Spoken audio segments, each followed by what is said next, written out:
안녕하세요. 과학으로 보는 세상씨. 오늘도 흥미진진한 과학 이야기 가득 싣고 돌아왔습니다. 나사에서 올해가 역대 가장 뜨거운 7월이었다고 밝혔습니다. 1951년부터 1980년 사이 7월 평균 기온보다 1.18도가 높았고요. 또 남아메리카, 북아프리카 등등 일부 지역은 평균보다 4도나 높은 기온을 경험했다고 해요. 맞아요. 이 미국의 바이든 대통령도 바다 온도가 마치 뜨거운 욕조에 들어가 있는 것 같다. 화씨 100도를 넘었다고 말했어요. 네. 화씨 100도면 사실 우리나라로 치면은 섭씨 38도 정도의 온도거든요. 사실상 온천이죠. 예. 그런데 더위만이 문제가 아니었죠. 폭염과 함께 폭우, 태풍까지 이어졌습니다. 이런 극한 기후 때문에 여름이 지났지만 우리 먹을거리를 책임지는 농가에서는 시름이 깊다고 하는데요.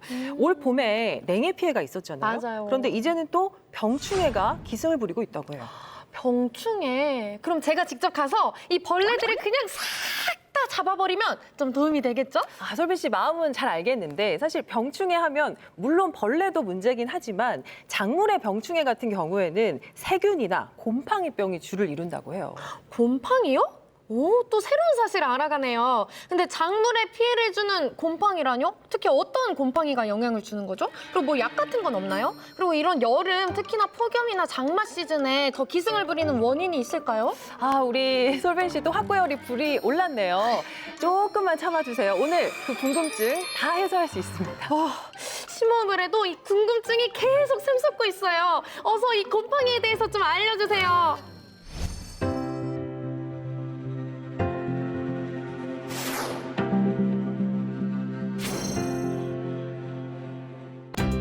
곰팡이는 식물에게는 가장 중요한 친구고요.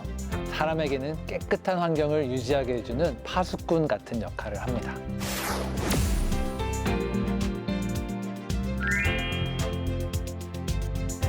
곰팡이가 만든 각종 효소는 식품산업, 산업공정 등에 널리 사용되고 있습니다.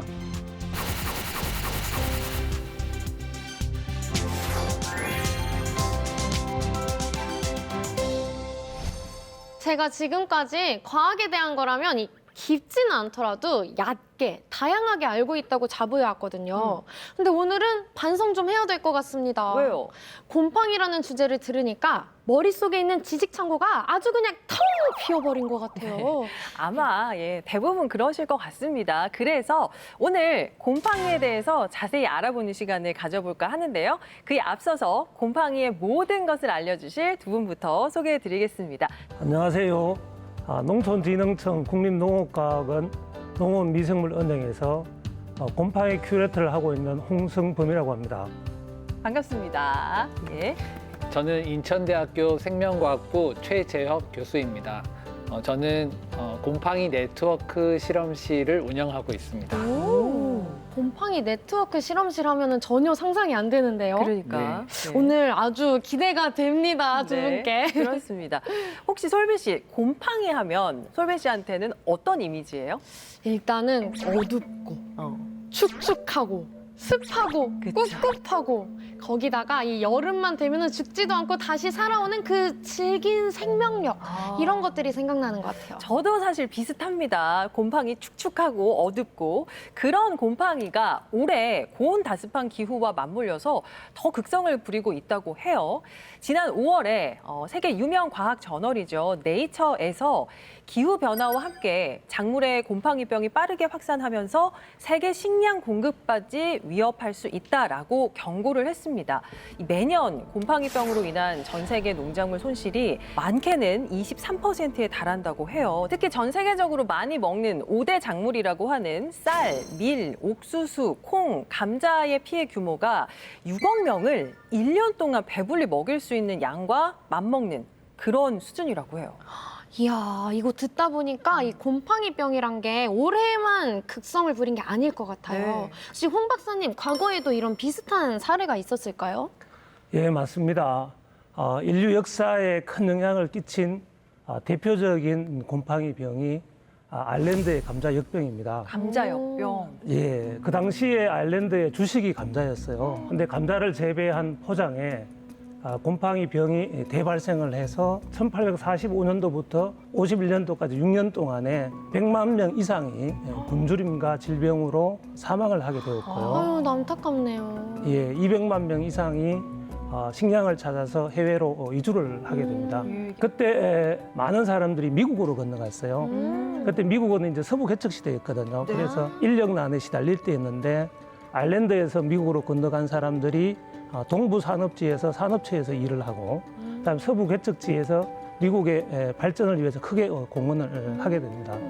우리가 알고 있는 존 F 케네디 대통령 있잖아요. 네. 존 F 케네디 대통령 조상도 그때 아일랜드에서 미국으로 건너가게 되었습니다. 궁금한 게 그렇게 오랫동안 감자 역병이 퍼졌는데 그거를 몰랐던 걸까요? 왜 막을 수 없었을까요? 그때 영국 사람들은 아일랜드에 발생한 감자 역병을 게으른 아일랜드 사람에 대한 신의 저주라고 생각을 했었거든요. 아이고야. 감자 역병이 발생한 15년 이후에 1861년도에 독일인 미생물학자 안톤 디베리가 감자 역병균의 원인 곰팡이를 분리를 하게 되었고 이로 인해서 이제 식물병리학이라는 학문이 만들어집니다. 이 감자 역병이 아일랜드인들에게는 대참사였잖아요. 네네. 근데 미국에는 오히려 경제 발전에 좋은 기회를 주게 되고 또 식물병리학이라는 학문을 새로 탄생시키게 됩니다. 예.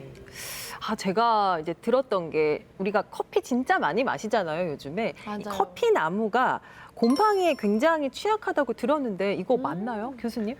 네, 커피 녹병균이 그 주인공인데요. 커피를 재배하는 곳이면 세계 어디서든지 발생하는 병입니다. 그래서 가장 유명한 사례라고 하면 영국의 식민지였던 실론섬, 지금의 스리랑카인데요. 커피를 재배하기에 굉장히 좋은 기후를 가지고 있거든요. 그래서 불과 50년도 안 돼서 커피를 전 세계에서 가장 많이 수출하는 최대 수출국이 됩니다. 그래서 엄청난 이익을 거뒀겠죠. 그런데 그때 동시에 이제 커피나무 녹병이 발생하기 시작한 겁니다. 어떡해요? 그래서 10년 뒤에는 생산량이 절반으로 줄고 그다음에 20년 뒤에는 20분의 1까지 줄어들어서 커피 산업은 이제 완전히 쇠퇴하게 됐고요. 네. 그럼 커피를 재배하던 농민들은 이제 차로 그 종목을 바꾼 겁니다. 커피나무에서 차나무로 재배한 걸 바꿨어요. 네. 그래서 이제 그걸 다시 영국에 팔기 시작한 거죠. 그렇게 실론티가 탄생하게 된 거군요. 네, 맞습니다. 예. 올해 사실 장마가 꽤 길었고요. 또 태풍까지 왔었고 병충해가 좀 많이 발생할 것 같아서 걱정인데 곰팡이와 습도의 관계를 또 우리가 빼놓을 수가 없잖아요. 맞아요. 곰팡이를 방지하려면 습도 조절이 중요할 것 같은데 작물이 곰팡이병에 걸리면 끝인 건지 아니면 치료를 할 수 있는 건지 또 예방법은 있는 건지 이것도 궁금하네요. 네, 식물이 병에 걸리면 일단은 격리를 해야 됩니다. 격리라는 게 결국은 뽑아서 폐기하는 것이 네. 이제 죽이는 거네요. 예. 근데 그것도 역시나 소수일 때만 가능한 것이지 뭐 밭 절반이 다 병이 들었으면은 그렇게 하기가 쉽지 않은 거죠. 많이 네. 확산되기 네. 전에 해야 하는 작업이고요. 가장 쉽게는 저희가 이제 농약을 이용합니다. 농약을 이용해서 화학적으로 방제를 하는 것이 경제적으로 보나 현재는 가장 좋은데 대신에 이제 환경에 이제 문제가 된다라고 그렇죠. 이제 지적을 많이 하고 있습니다. 그렇죠. 그리고 우리 건강에도 또 영향이 네, 있고. 네, 그렇습니다. 그래서 저항성 품종이라는 게 있어요. 이거는 뭐냐면 병에 잘 안 걸리는 그런 품종들을 골라가지고 그런 거를 재배하는 방법입니다. 오. 네.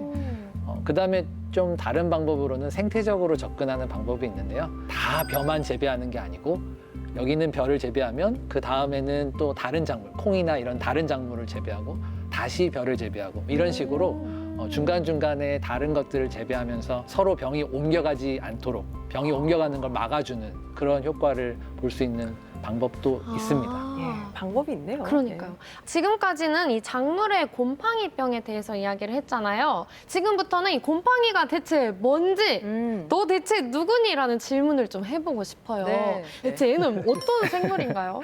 네, 저희가 아는 게 식물하고 동물밖에 없어서 보통은 이제 식물에 좀 가까워 보인다 이렇게 많이 생각을 하지만 곰팡이는 식물도 아니고 동물도 아닌 별개의 또 하나의 군입니다. 예전에는 곰팡이를 식물학과나 이런 데서 많이 연구를 했습니다. 그때는 뭐 곰팡이라는 학과가 따로 없었기 때문에 근데 이제 미생물이라는 것이 많이 발전하면서 곰팡이만 연구하는 그런 분야가 새로 생긴 것이고요. 곰팡이와 식물의 가장 큰 차이는 식물은 햇빛으로부터 광합성? 광합성을 해서 영양분을 스스로 만들 수 있는 생물입니다. 네. 하지만 곰팡이는 그런 걸 할 수가 없어요. 동물하고 같습니다. 그래서 이런 형태를 이렇게 스스로 유기물을 만들지 못하는 형태를 어려운 말로는 종속 영양생물이라고 합니다. 종속 영양생물. 네. 곰팡이 하면요, 그 뭐 간장이나 된장 만들 때 이제 얘기 많이 나오는 누룩곰팡이라든지 집에서 흔히 보이는 이렇게 화장실이나 축축한 곳에 보면 검은 곰팡이 많이 피어 있잖아요. 맞아요. 그거 정도만 알고 있는데 그러면 곰팡이가 말씀하신 거를 생각을 한다면 종류가 꽤 다양하다는 말씀이시네요. 네. 네, 그렇습니다. 지금 지구상에 보고된 곰팡이가 15만 종이 됩니다. 15만이요? 네, 엄청나죠. 그렇게 많아요? 네. 와. 지금 지구상에서 가장 큰 생물 그룹은 동물인데요. 네. 동물은 150만 종이 되고요. 이어서 식물이 이제 두 번째 그룹이 이제 30만 종이 됩니다. 곰팡이는 동물 식물에 이어서 지구에서 세 번째로 큰 생물 그룹입니다. 우리가 사실 생활에서 가장 흔하게 접하는 곰팡이 하면 옷에도 곰팡이가 피고 또 이제 네. 여름이나 이럴 때 특히 음식에 잘못 보관하면 아, 곰팡이가 맞아요. 피잖아요. 이제 곰팡이도 생물이다 보니까 뭐 습기라든지 양분이 있는 곳에 좀 뿌리를 내릴 것 같은데 네. 곰팡이가 좀 흔히 좋아하는 환경이라든지 뭐 곰팡이의 집 같은 게 있을까요? 네. 방금 말씀하신 게 맞습니다. 그래서 곰팡이도 축축한 습기가 있는 곳을 굉장히 좋아하고요. 또 양분이 있는 곳을 좋아합니다. 아까도 말씀드렸다시피 직접 양분을 만들지 못하기 때문에 외부에서 양분을 흡수해야 되기 때문에 양분 있는 곳을 찾아 헤맵니다. 어딜까요? 그런 곳이? 그런 곳들이 이제 우리가 흘린 음식 찌꺼기도 거기에 해당이 되고요. 토양에서도 다른 동물이나 식물이 죽은 사체를 분해하는 것, 이런 것들이 곰팡이가 하는 겁니다. 큰 것을 분해해서 작은 것으로 만드는데 작은 영양분이 이제 뭐 탄수화물 그리고 단백질 이런 것들로 만들어 주는 거죠. 그러면 그런 것들을 다시 식물이 흡수할 수 있는 작은 동물들이 흡수할 수 있는 겁니다. 그렇게 만드는 것이고요. 옷에 사실은 곰팡이가 폈다면 그 옷은 재질이 굉장히 좋은 거라고 할 수 있어요. 좋은 재질이어서요? 겨울 옷 중에 네. 겨울 코트 모피? 같은데 많이 피더라고요. 네, 좋은 재질의 아유. 비싼 옷을 갖고 아니, 계셨어요. 아나운서님 좋은 옷만 입으셔가지고. 일반적으로 합성선 주에는 곰팡이가 잘 못 살거든요. 아, 그러니까 그래요? 천연에 가까운 거라고 생각하시면 될 것 같습니다. 그래서 제 옷장이 깨끗했던 거군요. 집안에 있는 이런 음식물에서도 곰팡이가 많이 핀다고 하셨잖아요. 근데 화장실엔 음식물도 없는데 왜 필까요? 저도 그런 것 때문에 굉장히 신경이 쓰이는데요. 네. 그런 것들은 영양 성분은 아니지만 곰팡이가 이렇게 숨어 들어갈 수 있는 공간을 제공합니다. 우리가 사용하는 그 수돗물에 있는 영양분, 거기에 있는 균들 이런 것들을 다 곰팡이가 다시 분해해서 와. 자기의 먹이로 삼는 것이죠. 정말 생명력 하나는 최고인 것 같아요. 네. 근데 이거 얘기를 계속 하다 보니까 팡이팡이 곰팡이 이거 이름이 너무 귀여운 것 같아요. 혹시 이거 순 우리말이라고 하던데 맞나요? 예, 그렇습니다.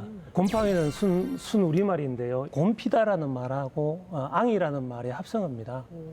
곰피다라는 말은 곰삭다라는 의미인데 어떤 것이 이제 달거나 너덜너덜해지는 것을 말하는 거고요. 앙이 같은 경우에는 기엽과 앙증맞은 생명체에 붙이는 정미어거든요. 이런 느낌. 그렇죠.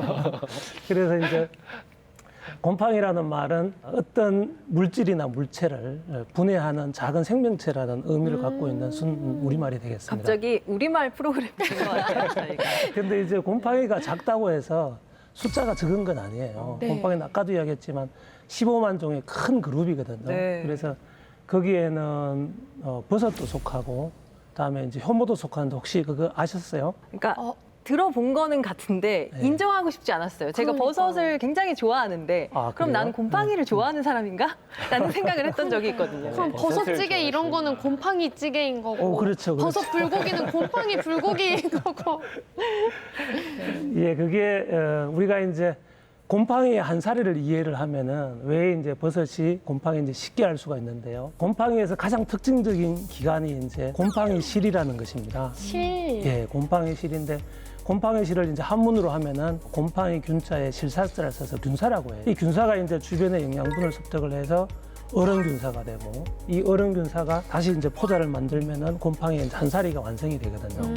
근데 일반 곰팡이 같은 경우에는 균사에서 포자가 만들어지는데 버섯 같은 경우에는 균사가 아니고 균사가 뭉쳐진 자실체라는 기관에서 포자가 만들어져요. 버섯들은 주로 이제 토양이나 나무 속에서 자라는데 토양이나 나무 속에서 자라는 균사가 포자를 만들게 되면 포자를 퍼뜨릴 수가 없잖아요. 그래서 이제 이 버섯이 이 균사를 갖다 이렇게 뭉쳐서 바깥으로 토양 바깥 또는 나무 바깥으로 이렇게 자실체를 만들게 됩니다. 자실체를 만들고 거기에 이제 포자가 달리게 되면은 바람이 불거나 아니면 곤충이 와서 이제 포자를 퍼뜨리거든요.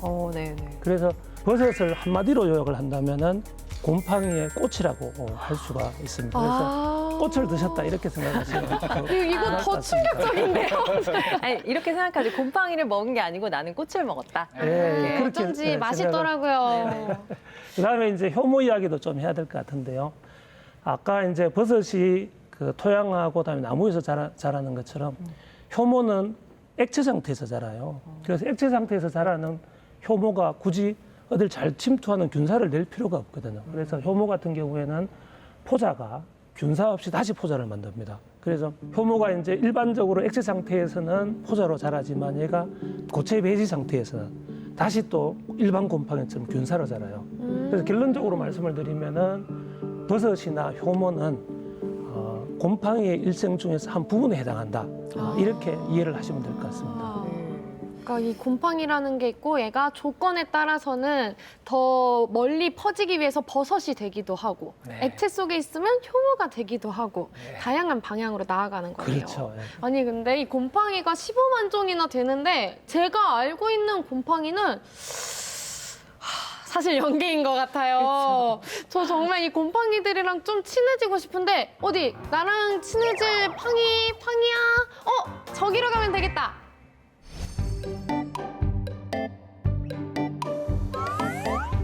오, 우리나라에서 곰팡이가 제일 많은 곳이 여기라고 하던데.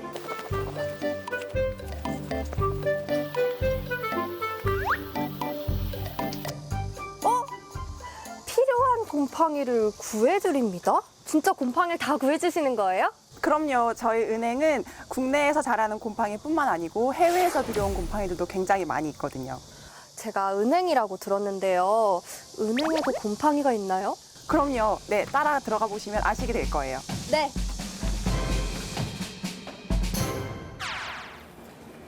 우와. 일단 되게 추운데요? 되게 춥죠? 네. 농업미생물은행에서는 식품이나 농업 연구에 필요한 미생물들을 가지고 있다가 연구자들이 필요하면 저희가 그때그때 제공하는 서비스를 하고 있기 때문이에요. 작년 12월 기준으로요, 약 26,562균주 정도 있고요. 그중에 곰팡이는 3,373종, 그리고 총 균주 수로는 14,000균주 정도 있습니다. 그럼 진짜 은행처럼 돈을 빌려주듯이 미생물을 빌려주는 거네요? 네, 미생물을 저희가 제공을 해서 그분들이 연구를 수월하게 할 수 있게끔 도와주는 역할을 하고 있어요. 이 물은 혹시 뭔가요? 이것은 물이 아니고요. 광류라고 하는 미네랄 오일이에요. 지금 이렇게 곰팡이가 자라 있으면 이 위에 미네랄 오일을 부어서 공기와의 접촉을 차단합니다. 그래서 미생물의 생장을 정지시키는 역할을 해요. 오, 그러면 이 미생물들은 지금 잠을 자고 있는 거네요? 네, 맞아요. 우리가 알던 곰팡이가 맞나요? 그러니까. 너무 예쁜데? 예, 모양이 정말 다채로워요. 그러니까요. 이게 꽃 같기도 하고 만두 같기도 하고.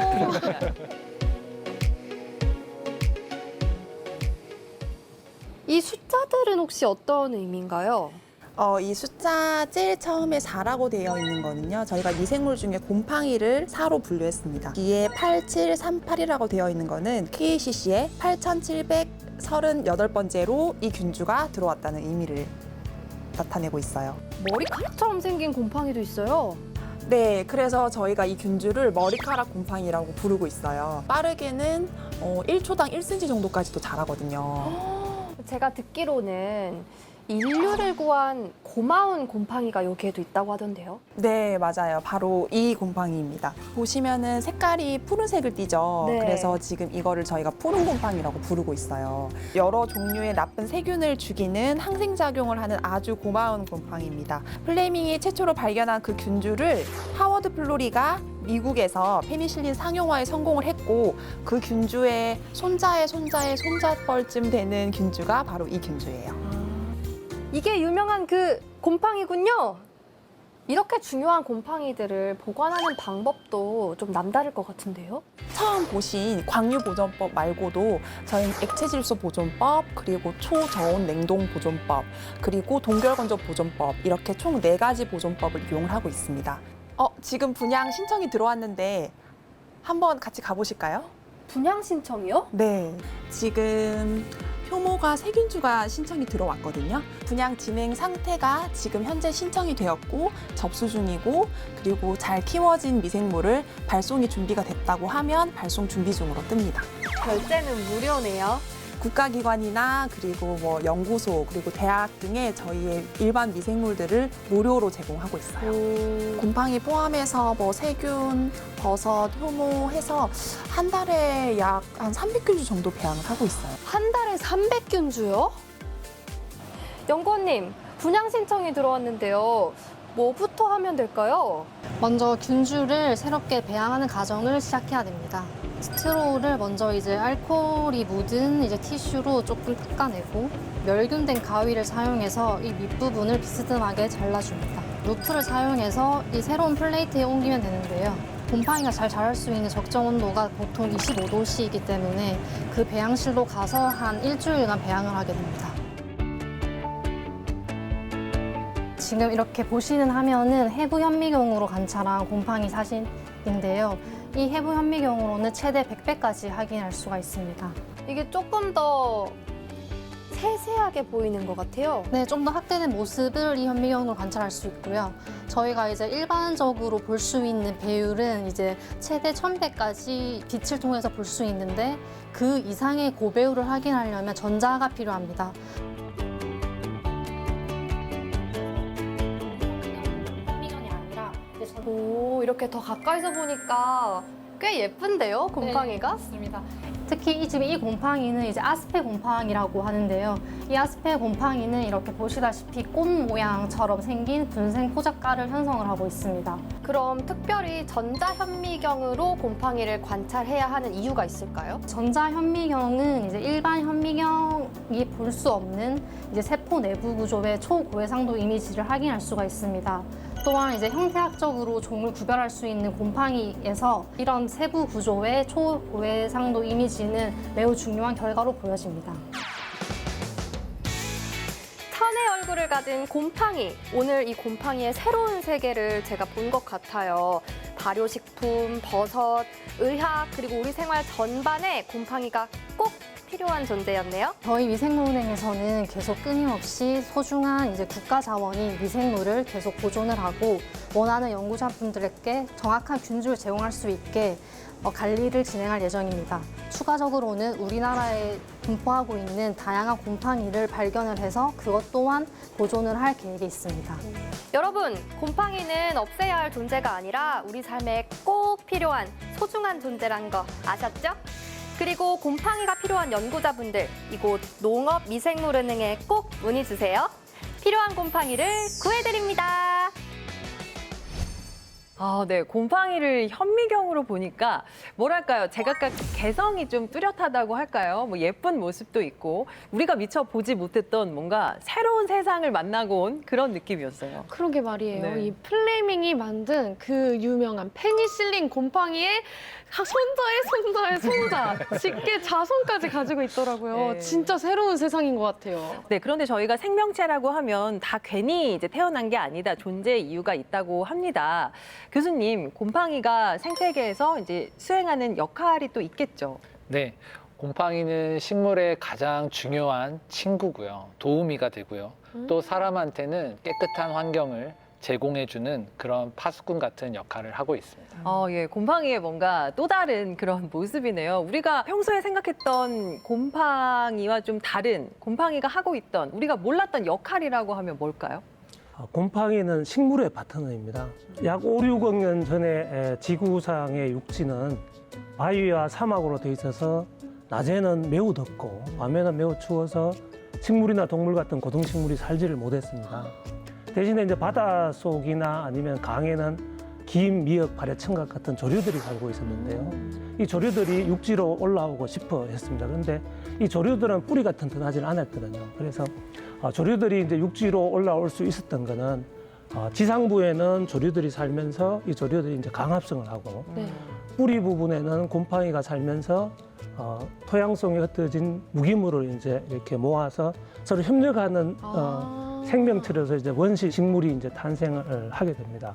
지금도 이제 90% 이상의 식물들의 뿌리를 보면은 실제 곰팡이들이 거기에 같이 살고 있어요. 왜냐하면은 식물의 뿌리는 아주 굵고 짧기 때문에 토양에 흩어져 있는 무기물을 다 흡수하기에는 무리가 있어요. 네. 근데 이제 곰팡이는 가늘고 긴 아까 이야기한 균사를 가지고 있잖아요. 네. 그래서 곰팡이가 토양에 흩어진 무기물을 모아서 식물에게 제공을 해주고 있어요. 그래서 우리 눈에는 보이지 않지만은 땅 속에서 식물과 곰팡이는 서로 협력하면서 동반자적인 관계를 유지를 하고 있습니다. 중요한 역할을 하고 있었네요. 그러니까요. 보이지 않는 곳에서.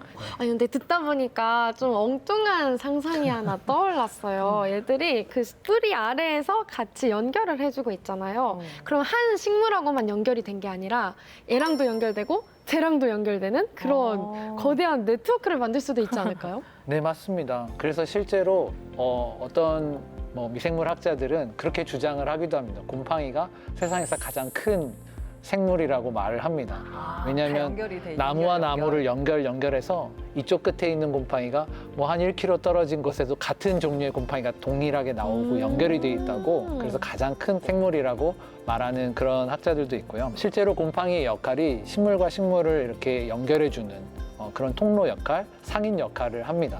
그래서 특히 물의 수송을 많이 도와주고요. 여러 가지 미네랄, 물과 함께 미네랄들을 같이 이동시켜주고 양분도 같이 이동을 시켜줍니다. 식물들 간의 개를 만들고 있는 거네요. 그래서 어떤 학자는 이것을 식물과 나무 사이를 연결해줘서 이제 우드 와이드 웹이라는 표현을 우드 씁니다. 와이드 웹. 우리가 WWW. 월드 와이드 웹이라는 표현이 네네. 있잖아요. 전 세계 인터넷망을 표현하는 네트워크 표시인데요. 네, 그래서 우드 와이드 웹이라는 표현을 쓰기도 하더라고요. 예. 네. 아니 바쁘다, 역할이 몇 개예요? 아까 그 탯줄에 SNS까지 역할을 하고 있네요. 맞아요. 예. 아니, 근데 아까 SNS. 얼핏 듣기로는 이 곰팡이가 파수꾼 같은 역할도 한다. 이런 지킴이의 역할도 하는 것 같는데 맞나요? 식물이 죽은 다음에도 곰팡이는 매우 중요한 일을 합니다. 식물이 죽으면은 우리 지구상의 영양분은 한정되어 있거든요. 그래서 식물이 죽으면은 얘가 분해가 되어서 다시 또 토양으로 환원이 돼야 새로운 식물이 자랄 수가 있어요. 그렇죠. 그래서 예를 들어서 큰 나무가 하나 넘어졌다고 생각했을 때 그때 이파리들은 바로 썩어서 이제 퇴비가 됩니다. 문제가 안 되는데 큰 나무 둥글 같은 경우에는 이것을 분해할 수 있는 생명체가 지구상에 없어요. 그럴 때 이제 목재부우 곰팡이 그리고 이제 버섯 같은 것이 나무에서 자라면서 서서히 분해를 하는 거죠. 그래서 이 곰팡이는 누구도 분해할 수 없는 목질의 단단한 부분을 갖다 분해하기 때문에 분해자라는 그런 별명을 가지고 있습니다. 그래서 결국 곰팡이는 식물 쓰레기를 청소하는 지구의 환경 미화원 역할을 하고 있는 것입니다. 갑자기 생각이 든 게 그런 중요한 역할을 하고 있는 곰팡이가 지금 이 시간부터 이 지구상에서 딱 사라진다고 하면 그러면 어떤 상황이 벌어질까요? 그러게요. 교수님. 예. 그러면 일단 버섯을 먹을 수 없겠죠. 아이고야. 안 돼요. 그건 안 좋아하신다고 돼요. 했던 그건 안 돼요. 버섯 불고기도 먹을 수 없겠죠. 네. 그리고 우리가 먹는 것 중에 이제 된장이라든지 고추장 이런 발효 음식들도 다 곰팡이를 통해서 만드는데 그런 것들을 먹을 수가 없을 겁니다. 막걸리. 고추장. 맥주, 막걸리. 맥주, 막걸 어머. 장기적으로 조금만 더 늘려보면 이제 지구상에 있는 쓰레기들이 이제 분해가 되지 않으면 이제 쓰레기가 계속 쌓이게 될 것이고 네. 순환이 되지 않아서 저희가 이제 살 수 없게 될 것입니다. 많은 식물들이 결국은 곰팡이가 분해해준 영양분들을 다시 먹고 네. 유기물과 무기물을 다 먹고 다시 성장할 수가 있는데 식물이 성장하는데 어려움을 겪게 되죠. 그러면 결국은 이제 그 식물을 다시 먹는 동물들, 그리고 동물을 먹는 동물들, 그 위에 우리들도 예, 성장할 수가 없어서 생태계가 결국은 점차적으로 막 사라지게 되는 그런 현상이 벌어지게 될 겁니다. 그러니까 그동안 곰팡이가 정말 억울했을 것 같다는 생각도 들어요. 우리가 생각했던 것보다 좋은 일을 정말 많이 하고 있었어요. 사람들은 이 식물 병을 일으키는 곰팡이에만 관심을 가지고 그래서 이제 곰팡이가 생태적으로 이제 문제가 있다고 하는데 실질적으로는 곰팡이는 지구상에서 꼭 있어야 될 곰팡이가 없으면 지구가 없을 만큼 중요한 생물이죠. 그런 측면에서 곰팡이 상당히 아마 억울하다는 생각을 하고 있을 겁니다. 이거 안 되겠는데 앞으로 곰팡이를 보면은 우엑 이럴 게 아니라 어머 안녕 너는 뭘 분해하고 있니? 이렇게 좀 관심을 가져줘야겠어요. 아니 근데 그거 알고 계셨어요? 툰드라 지대에는 땅에 곰팡이가 아주 그냥 쫙 깔려 있대요. 모르셨다면 바로 주목!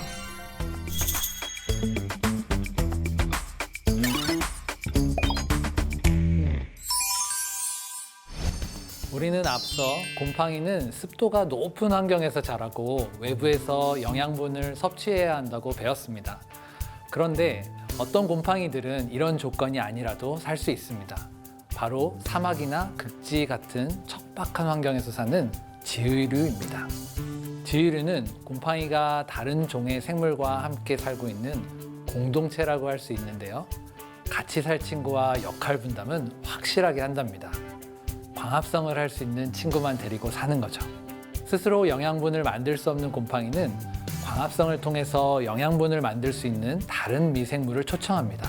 수생식물인 조류나 남세균이 대표적인 고객입니다. 그럼 지의류에서 곰팡이는 역할은 무엇일까요? 곰팡이는 지지와 부착의 역할을 합니다. 집을 만들어주는 거죠. 그래서 각자는 살 수 없는 환경에서 둘 다 살 수 있습니다. 이런 표현이 있죠. 누이 좋고 매부 좋고. 어려운 표현으로는 상리공생이라고 합니다. 공생 중에서 서로에게 도움이 되는 관계를 뜻합니다. 그럼 공생 중에 해가 되는 관계도 있을까요? 예를 들면 병이 발생하는 경우가 그렇습니다. 병원균은 이득을 얻지만 병이 생긴 식물이나 동물은 엄청 힘들어하거나 죽을 수도 있으니까요. 손해를 보는 겁니다. 이런 경우는 기생이라고 부릅니다. 일반적인 생물이 살 수 없는 척박한 환경에서도 잘 자라는 지의류이지만 환경이 변화하는 것에는 민감합니다. 공기 질의 변화, 온도의 변화에 대해서 민감하게 작용한다고 합니다. 기본적으로 공생 관계이기 때문에 둘 모두가 만족하지 않으면 살기 어려운 겁니다. 그래서 만약에 여러분이 지의류가 갑자기 사라지거나 죽는 모습을 본다면 이곳의 환경이 바뀌고 있구나 라고 예상할 수 있는 겁니다. 이런 지의류의 특성은 생태적으로 중요할 수 있는데요. 아무것도 없는 곳을 개척하여 다른 생물들이 정착할 수 있도록 도와줄 수 있습니다.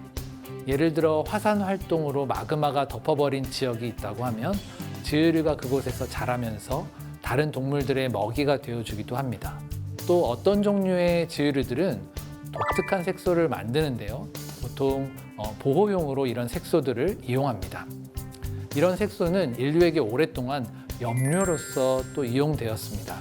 예전에 왕들이 자주 입는 자주색 옷, 이런 옷을 만드는 염료도 지의류에서 얻은 것이라고 합니다. 이런 염료들 중에서 산도에 따라서, pH에 따라서 색이 바뀌는 성질을 갖는 그런 종류도 있는데요. 이런 염료를 지시약이라고 합니다. 대표적인 지시약으로 리트머스 시험지를 들어보셨을 것 같습니다. 산성에서는 붉은색, 염기성에서는 푸른색을 띠는 이 시험지는 리트머스 지의류라고 하는 지의류에서 만들어집니다. 또 지의류 중에는 항암, 항균, 항염 특성을 보이는 성분을 만드는 지의류들도 많이 알려졌습니다. 다만 이런 지의류들은 인공적으로 키우는 것이 어렵기 때문에 대량으로 배양할 수는 없습니다. 그래서 자연에서 채집해서 얻는 것에 의존하고 있습니다. 지의류를 배양하고 잘 정착시킬 수 있다면 이런 유용한 성분을 만드는 데 이용할 뿐 아니라 사막 표면에 침식을 막는 도구로서도 이용할 수 있게 될 것입니다. 네, 과학으로 보는 세상시 생태계 파수꾼 곰팡이라는 주제로 이야기 나눠보고 있습니다. 곰팡이의 아주 다양한 면모를 저희가 두루 살펴보고 있는데요. 이번에는 곰팡이의 특성을 활용하는 사례를 알아볼까요? 아니, 곰팡이를 실생활에서 사용한다고요? 상상이 안 가는데요? 우리가 분해자 곰팡이라는 말을 많이 쓰는데요. 네. 이 분해자 곰팡이의 특성을 가장 잘 활용한 것이 발효식품입니다. 발효식품. 네네. 예. 된장과 간장과 같은 장은 우리가 콩으로 장을 담잖아요. 네. 콩의 주성분이 단백질입니다. 그렇죠. 단백질은 거대한 분자 덩어리여서 사람들이 먹었을 경우에 소화도 어렵고 맛도 쉽게 느낄 수가 없습니다. 근데 이 콩을 갖다가 우리가 삶은 다음에 으깨서 메주를 만든다면 매달아 놓잖아요. 그럼 거기에 이제 곰팡이가 자라면서 이 콩에다가 소화 요소를 많이 분비를 합니다. 소화 요소를 많이 분비하면 이제 콩의 단백질이 아미노산으로 이제 분해가 되거든요.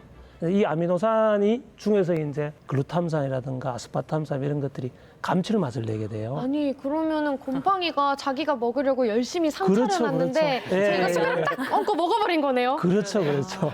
근데 또 듣자 하니까 우리 최 교수님께서 플라스틱을 분해하는 곰팡이를 연구하신다고 들었어요. 플라스틱을 분해해요? 네. 저는 이제 플라스틱 같은 남분해성 물질을 분해하는 그런 연구를 곰팡이를 이용해서 하고 있습니다. 지금 이제 플라스틱이 나온 지 한 100년쯤 됐거든요. 이제 그러다 보니까 쓰레기 매립지 이런 토양에서 과학자들이 플라스틱을 분해하는 세균이나 곰팡이들을 분리하기 시작했습니다. 네, 그래서 저도 이제 그런 연구를 한번 수행해 보려고 가지고 있는 미생물들을 이용해서 분해가 잘 되는지 안 되는지 확인하고 또 얼마나 잘 분해가 되나 또 어떻게 분해를 하나 이런 것들을 확인하는 연구들을 하고 있습니다. 와, 박사님, 그 곰팡이가 만드는 효소가 또 많은 일을 하고 있잖아요. 그렇죠. 실생활에도 사실 곰팡이가 많이 이용이 되고 있거든요. 네. 우리가 과일 주스를 만들 때 보면 과일 껍질이 좀 문제가 될 수가 있어요. 그때 이제 이 과일 껍질을 분해할 때도 분해자 곰팡이의 특성을 이용해서 곰팡이가 만든 효소로 과일 껍질을 분해를 해서 우리 목 넘김이 좋은 이제 주스를 만들 수가 있고요. 네네.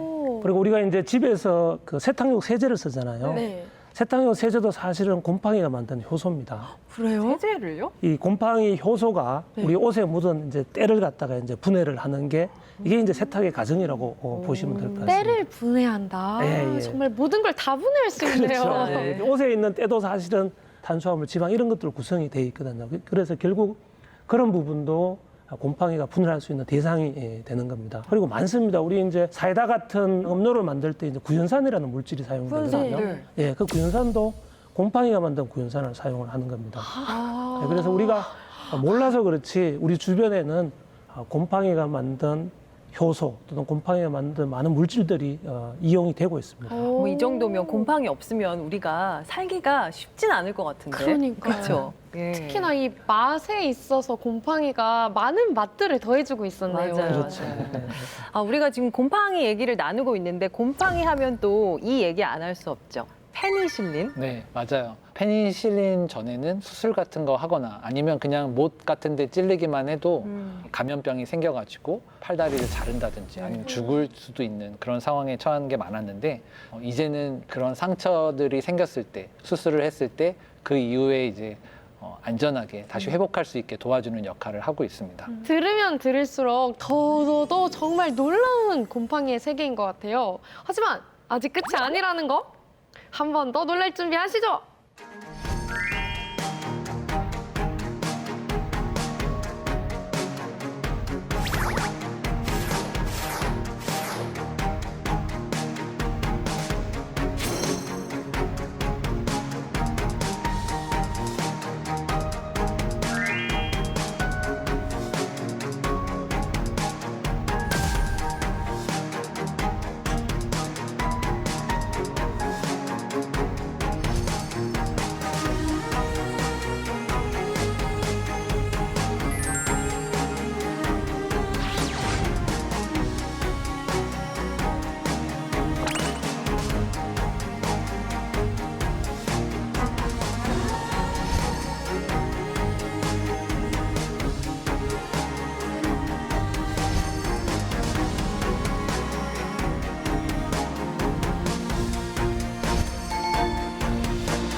와, 곰팡이로 대체육을 만들기도 한대요. 화면으로 봤는데도 이게 아직도 믿겨지지 않습니다, 교수님. 네, 맞습니다. 하지만 진짜입니다. 네. 그래서 아까 곰팡이가 실 모양으로 자란다고 말씀드렸는데 그걸 이제 균사라고 하고 그게 이렇게 모여 있으면 그걸 이제 균사 덩어리, 균사체라고 부릅니다. 그런데 이 균사체의 성분을 분석해 보면 70% 이상이 단백질인데요. 그리고 또 모든 종류의 아미노산을 다 가지고 있어서 완전 식품에 해당하는. 네. 그래서 성분적으로는 그렇고요. 그래서 이거를 이제 마이코 프로테인이라고 부르고 이걸 가공해서 대체육을 만든다고 합니다. 아니 정말 곰팡이의 변신이 끝도 없는 것 같아요. 그러니까요. 이런 대체육이라면 한번 먹어보고 싶네요.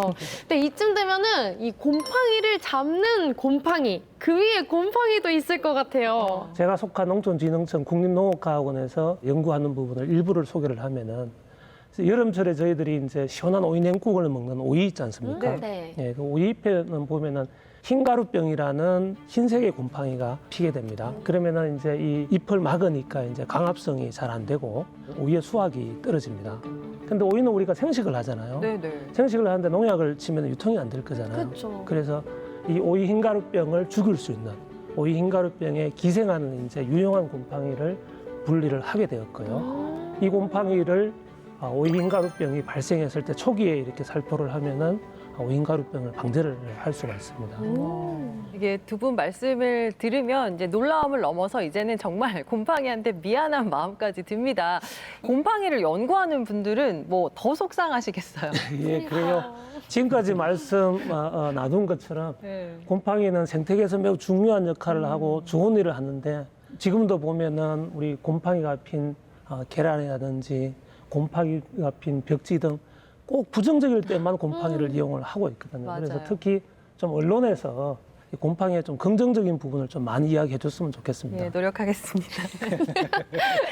이제 앞으로의 곰팡이 발전 방향이 어느 방향으로 흘러갈지도 되게 궁금해요. 또 어떤 것들을 개인적으로 밝혀내고 싶은지 앞으로의 계획도 살짝 알려주실 수 있을까요? 먼저 1995년도에 농업미생물은행이 설립이 되었습니다. 그 이후로 저는 한 30여 년간 이제 이 일을 했는데 앞으로 이제 더 할 시간이 4년밖에 남지 않았어요. 네. 그래서 훌륭한 후배들을 육성을 하고 또한 이 미생물은행의 인프라를 잘 갖추어서 앞으로 더 훌륭한 농업미생물은행이 되도록 하는 것이 제게 가장 중요한 부분이고요. 두 번째는 저는 메주 곰팡이를 연구를 했어요. 그래서 이 곰팡이들이 장 만드는데 이제 어떤 역할을 하는지를 밝히를 냈는데 특히 이제 집된장 또는 집간장을 만드는 깊은 맛을 내는 곰팡이는 아직 확인해서 산업화까지는 못했어요. 그래서 이 부분에서 좀 이렇게 잘 마무리하고 싶은 게 네. 제가 하고 싶은 연구입니다. 저는 이제 된장 청국장을 아주 좋아하는 사람으로서 우리 박사님의 매주 곰팡이 연구 아주 진심으로 응원을 하게 되네요. 예. 예, 조금만 기다려 주십시오. 우리 교수님은 어떤 계획 네. 갖고 계세요? 저는 이제 좀 다른 관점, 그러니까 유전자의 관점으로 이제 이어서 연구를 계속 해나가는 그런 연구를 하고 싶습니다. 사실 이 생물을 이렇게 움직이게 만드는 것, 곰팡이 안에는 유전자들이 또 있거든요. 그 유전자들이 어떻게 조절해서 이런 것들을 만들어내는지 그런 연구들을 계속 하고 싶고요. 또 그런 걸 계속 하고자 하는 새로운 인력들을 양성하는 것이 역시. 제 일이라고 생각이 됩니다. 네. 네. 앞으로 이 곰팡이에 대한 더 많은 관심이 모아진다면 우리가 몰랐던 곰팡이의 장점들이 더 많이 밝혀질 것 같습니다. 그러기 위해서 오늘 함께 해주신 두 분의 역할이 더 중요할 것 같네요.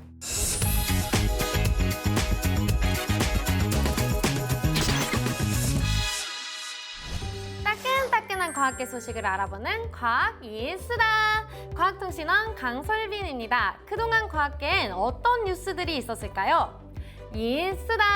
첫 번째 소식입니다. 대전 소재 정부 출연 연구기관과 벤처기업이 라스트마일 배송 로봇 개발에 나서고 있다고 합니다.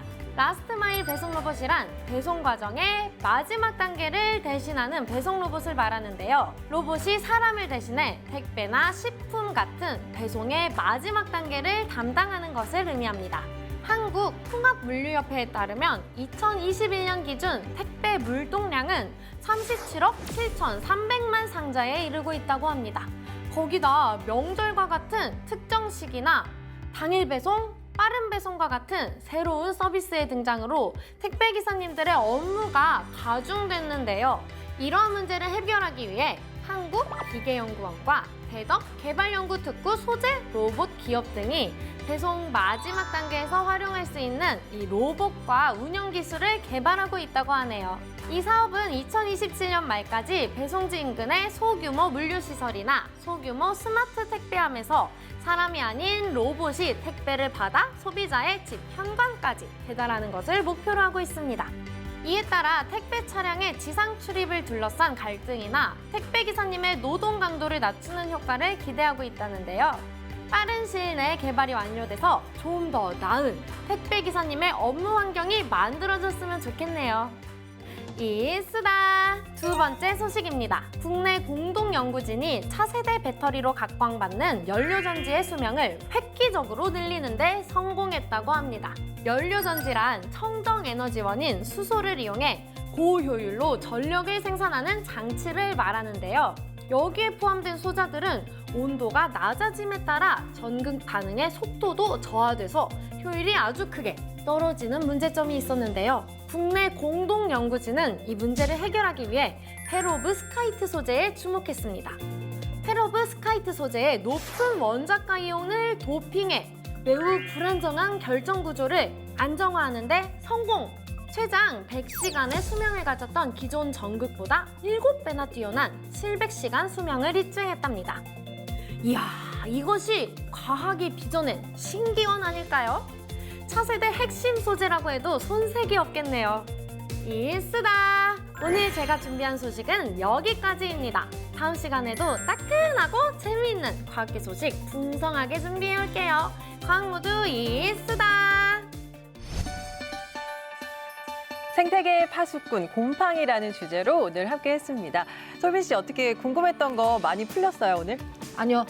이 시간이 제게는 이 마중물이 된 것 같아요. 곰팡이에 대해서 더 많이 알고 싶은 거 있죠? 우선은 우리 집에 있는 룸메이트죠. 팡이팡이 곰팡이랑 좀 더 친해져 봐야겠어요. 아, 예, 좋습니다. 학고열이 더 불타오르고 있군요. 두 분은 어떠셨어요? 저는 곰팡이를 사람의 관점이 아닌 지구의 관점에서 설명을 하려고 노력을 했습니다만 보시는 분들이 어떻게 보셨는지 궁금합니다. 앞으로도 곰팡이를 소개할 수 있는 많은 프로그램들을 만들어 주셨으면 고맙겠습니다. 예, 아유, 열심히 하겠습니다. 교수님 어떠셨어요? 네, 저는 그동안 전공자의 눈으로만 곰팡이를 바라봤었는데요. 오늘 이 방송을 계기로 좀 초심으로 돌아가는 그런 느낌을 많이 받았습니다. 네. 그래서 다시 학부생 때의 열정을 불태울 수 있을 것 같습니다. 예, 오늘 두 분 덕분에 정말 곰팡이의 재발견의 시간이 아니었나라는 생각이 듭니다. 자, 저희 이제 마칠 시간이 됐고요. 다음 시간에 더 흥미로운 과학 이야기 가지고 찾아오겠습니다. 과학이 보인다. 과학이 즐거워진다. 스치기만 해도 당신은 과학 전문가. 과학으로 보는 세상. 씨.